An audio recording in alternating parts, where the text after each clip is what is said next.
Hey, what's up there, everybody? So today we're checking out WWE 2K25 running on the SteamDeck OLED. I'm going to be showing you what type of performance and gameplay I'm getting, as well as the settings I'm using in order to get that performance. So we're just going to go ahead and get straight into it. In order to get to your graphics quality, you're going to go all the way to the right. You're going to go to the tab that says Extras. So go into that tab, and from there, you're going to have your graphics settings. Click on that, and I'm going to show you what settings I'm using, and I'm going to explain one setting within this list. So texture quality is set to standard, window mode is off, VSync is on. This game does tear, so I do recommend that you have the VSync on. Action camera FPS is 60, it's maxed at 60. Shadows is on, shadow quality, shader quality set to high. Then you have FXAA, reflection set to medium, AMD FSR1, sharpness set to 5. Depth of field and motion blur are just up to you. I prefer it off. And then audience density is set to 50. So when it's set to 50, you have around a 60% CPU usage. I like to leave a little bit of headroom, but if you want, you can bump that up. And then multi-superstar performance mode. This only affects you if you happen to have multiple people within the ring. So I'm going to show you a 1v1 and then a 5v5 free-for-all as well.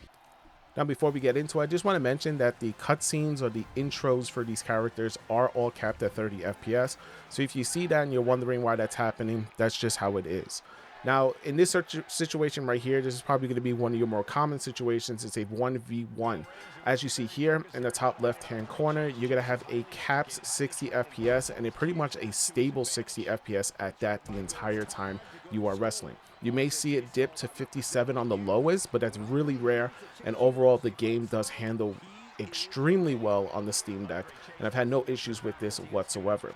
Now I'm going to show you a situation where it's a 5-man free-for-all, and even in that situation, the game does handle itself pretty well. So we have here a 5-man free-for-all match, including the referee to 6 people within the ring, and we're getting around a 30 FPS average. Now, the reason for this is because we have that setting turned on with the multi-superstar feature. This only happens when you have more than 2 people within the ring. It caps it at 30 FPS. Now, if you happen to have that turned off, you get around an average of about 55 FPS. Obviously, the more characters within the ring, the lower that FPS counter is going to go down.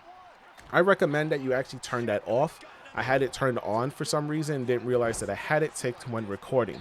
But just to give you an idea of how this game will run with multiple characters, you can have it capped at 30 FPS if you want.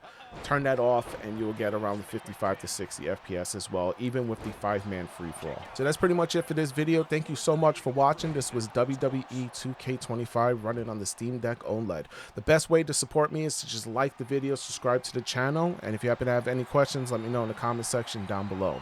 Thanks so much. Let's hope to see you on the next one.